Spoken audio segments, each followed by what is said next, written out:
सन्मान्य उपमुख्यमंत्री,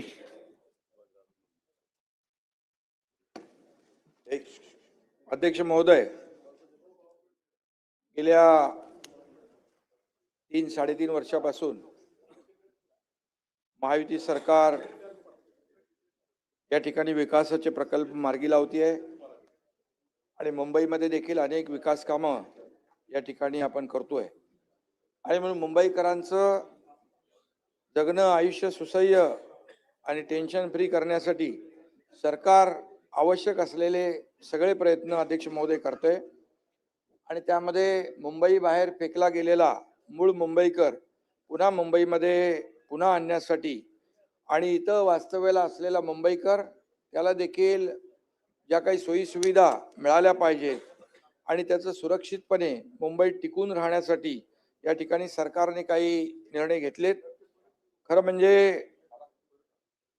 कायदा हा लोकांसाठी असतो, लोक कायद्यासाठी नसतात आणि म्हणून सरकार म्हणून गेल्या 2.5 वर्ष मी जेव्हा मुख्यमंत्री होतो तेव्हाही निर्णय घेतले। आता देवेंद्रजी मुख्यमंत्री म्हणून आम्ही टीम म्हणून काम करतोय आणि म्हणून या ठिकाणी काही वेळा प्रस्थापित चौकटीच्या बाहेर जाऊन लोकहितासाठी निर्णय घेण्याची आवश्यकता भासते। असे लोकहिताचे निर्णय सरकारने गेल्या 3.5 वर्षात घेतलेले आहेत आणि आजही मुख्यमंत्री देवेंद्रजी आणि आमचे अजितदादा यांच्याबरोबर चर्चा करून नगर विकास आणि गृहनिर्माण विभाग यांनी काही निर्णय घेतलेले आहेत। त्यापैकी निर्णयाचा एक भाग म्हणून इमारतींसाठी सुधारित भोगावटा अभय योजना ओसी देण्याची योजना जी आहे ती आपण लागू करण्याचा अत्यंत महत्त्वपूर्ण असा निर्णय या ठिकाणी सरकारने घेतलाय।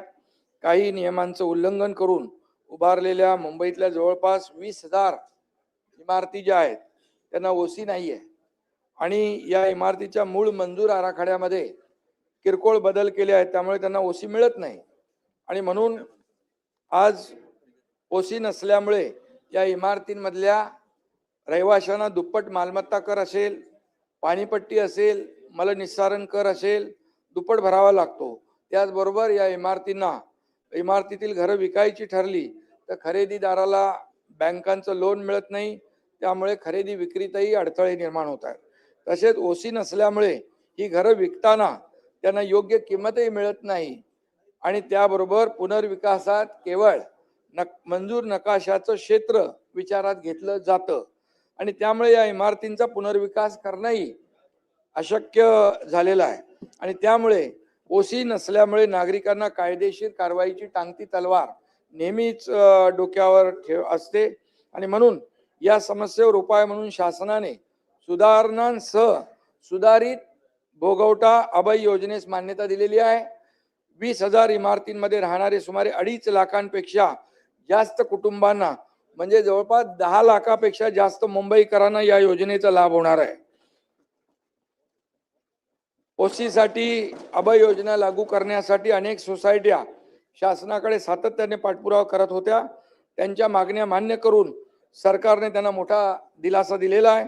या योजनेचा फायदा काय आहे तर दुपटीने भरावा लागणारा मालमत्ता कर वाचेल, बँकांकडून कर्ज मिळणं सुलभ होईल, घराच्या खरेदी विक्रीला चालना मिळेल आणि योग्य किंमत त्यांना मिळेल। पुनर्विकासामध्ये नागरिकांना त्यांच्या संपूर्ण क्षेत्राचा लाभ घेता येईल, महापालिकेच्या कायदेशीर कारवाईतून त्यांची सुटका होईल आणि योजनेअंतर्गत प्रस्ताव सादर करताना नियमानुकूल करावयाच्या क्षेत्रासाठी अतिरिक्त चटई क्षेत्र, फंजिबल क्षेत्र, अधिमूल्य प्रीमियम आकारताना रेडी रेकनरच्या प्रचलित दरात 50% सवलत दिली जाईल। हा देखील निर्णय आपण या ठिकाणी घेतो आणि 6 महिन्यात जे प्रस्ताव येतील त्यांना कोणताही दंड आकारला जाणार नाही। 6 महिने ते 1 वर्ष या काळात येणाऱ्या प्रस्तावांना प्रचलित दराच्या 50% दंड लावला जाईल, बाकी 6 महिन्यात 1 रुपया दंड लागणार नाही। पुनर्वसन प्रकल्पात सेल इमारतींमधील त्रुटींमुळे रिहाब इमारतींचे ओसी रखडू नये म्हणून रिहाब इमारतींना सेल इमारतींपासून वेगळं करून स्वतंत्रपणे ओसी देण्याचा देखील विचार केला जाईल आणि एखाद्या इमारतीमधील केवळ एका सदनिका धारकाला फ्लॅट ओनरला वैयक्तिकरित्या ओसी हवी असल्यास त्यासाठी देखील स्वतंत्र कार्यप्रणाली सुरू करण्याचा निर्णय देखील आपण घेतलाय आणि तशा सूचना महापालिकेला दिलेल्या आहेत. या योजनेचा लाभ केवळ रहिवासी इमारतींनाच नाही तर हॉस्पिटल आणि शाळांना देखील मिळणार आहे.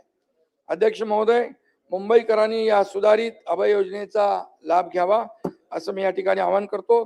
तसेच मुंबईच्या धर्तीवर राज्यातील अन्य महापालिकांमध्ये सुद्धा या धोरणाची अंमलबजावणी करण्याचा शासनाचा मानस आहे आणि त्याबाबत देखील सविस्तर अहवाल सादर करण्याच्या सूचना मी नगरविकास विभागातील अधिकाऱ्यांना दिलेल्या आहेत.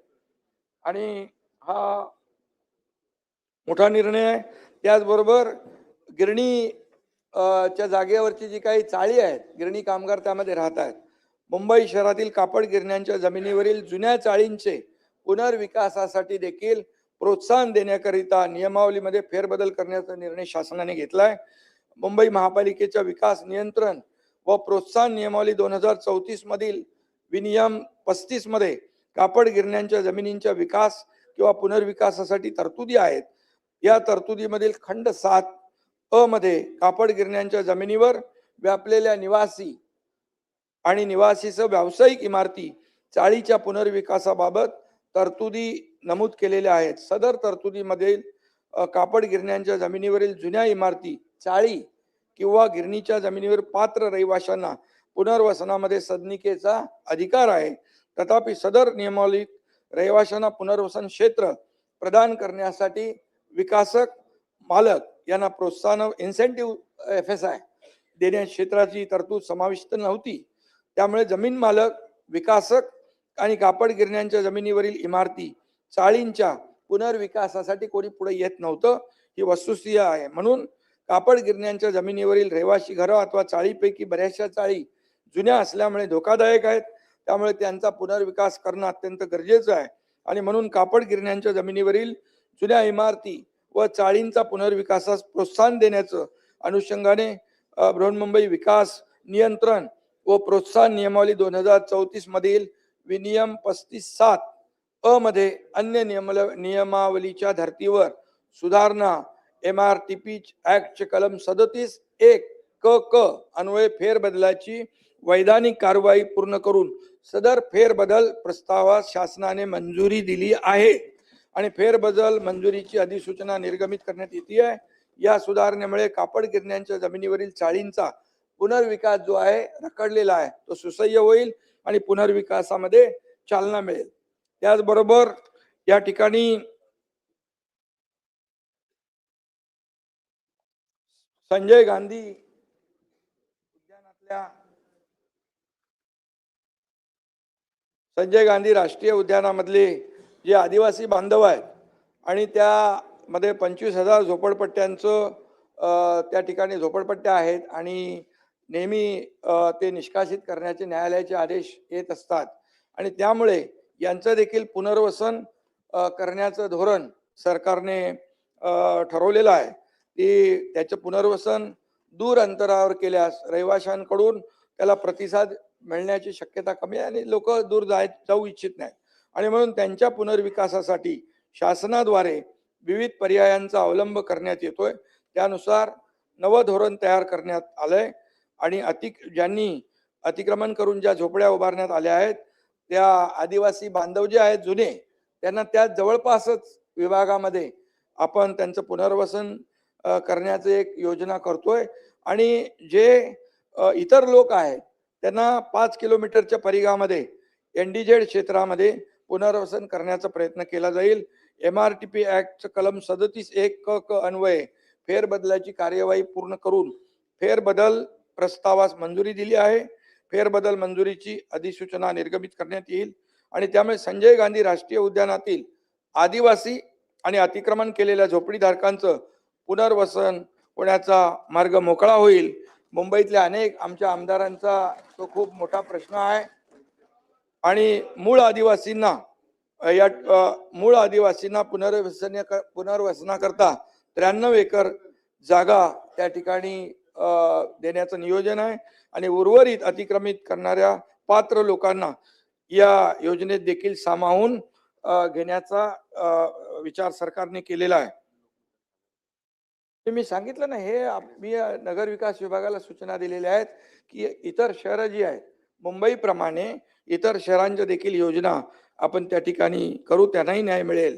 कारण शेवटी हा निर्णय जो आहे सर्वांसाठी आपण करतोय.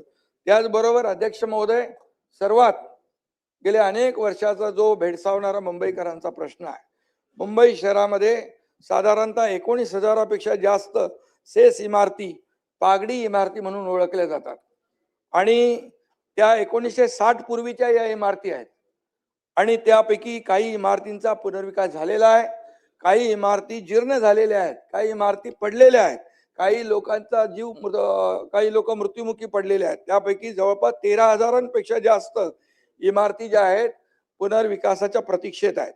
या इमारतीतल्या भाडेकरूंना महाराष्ट्र रेंट कंट्रोल ऍक्ट नुसार संरक्षण प्राप्त आहे, कारण त्या जुन्या जुन्या आहेत. या इमारती तसेच त्यातील भाडेकरू व करारनामे त्यांचे कायदेशीर आहेत आणि शासनाने भाडेकरूंच्या हितासाठी रेंट कंट्रोल ऍक्ट आणून त्यांना संरक्षण दिलेलं आहे. त्यांच्या पुनर्वसनाच्या हक्कामुळे घर मालकांना त्यांच्या मालकी हक्काचा योग्य मोबदला मिळत नाही अशी घर मालकांची तक्रार देखील असते. तसेच भाडेकरू व घर मालकांमध्ये अनेक खटले लघु न्यायालयामध्ये कोर्टामध्ये प्रलंबित आहे. त्यामुळे पागडी इमारतीच्या पुनर्विकासाला अल्प प्रतिसाद मिळतो आहे आणि त्यामुळे पागडी इमारतींचा सुयोग्य व न्याय्य पुनर्विकास गरजेचा आहे. त्यासाठी भाडेकरू तसेच घर मालकांचा हक्क दोघांचाही अबाधित करणं सुद्धा गरजेचं आहे आणि त्यामुळे आर्थिक दुर्बल घटकांसाठी व अत्यल्प उत्पन्न गटासाठी EWS आणि LIG फक्त FSI देऊन चालणार नाही. त्यांच्या घरांची विनाशुल्क पुनर्बांधणीच्या खर्चाची तजवीज करणे सुद्धा गरजेचं आहे आणि त्यामुळे एक स्वतंत्र नियमावली तयार करण्यात येते आहे, ज्यात खालील तरतुदींचा समावेश करण्यात येणार आहे.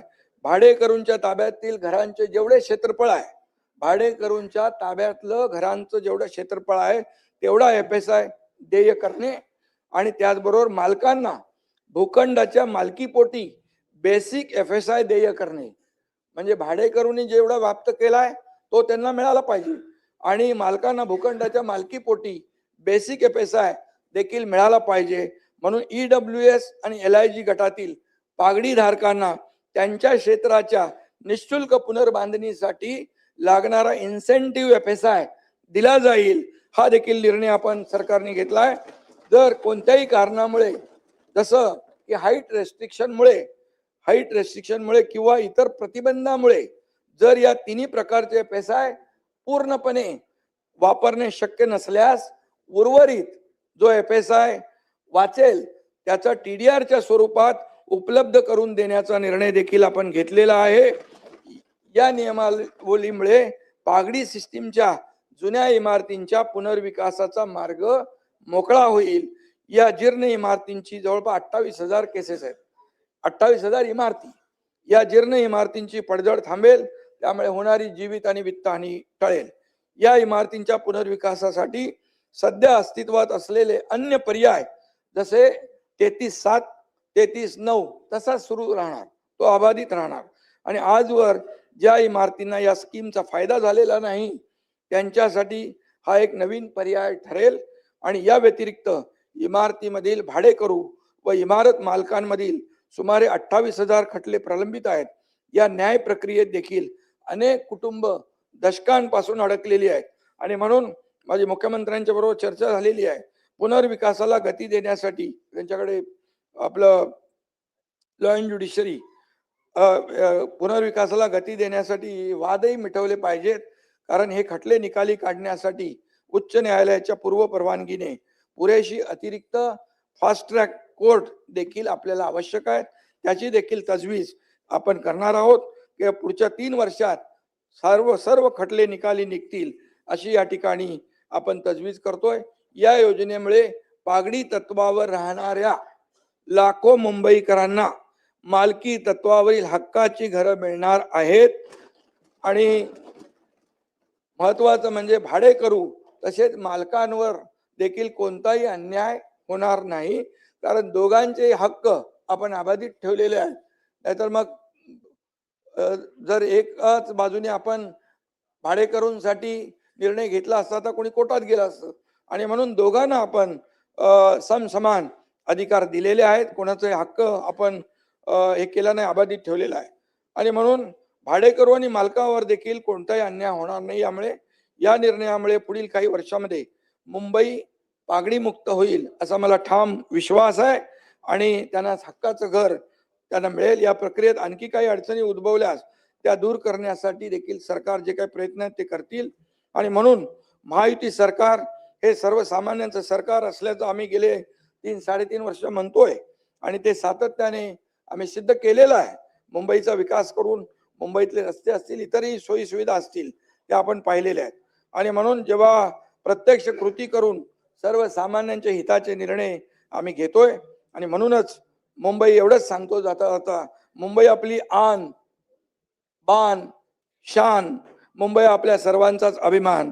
आणि म्हणून मुंबईच्या हितासाठी या योजना ठरतील वरदान. एवढंच अध्यक्ष महोदय सांगतो. हे ऐतिहासिक निर्णय आहेत. गेल्या अनेक वर्षाची जी काय मागणी मुंबईकरांची आहे ती या ठिकाणी आपण या माध्यमातून त्याला प्राधान्य देतोय. धन्यवाद.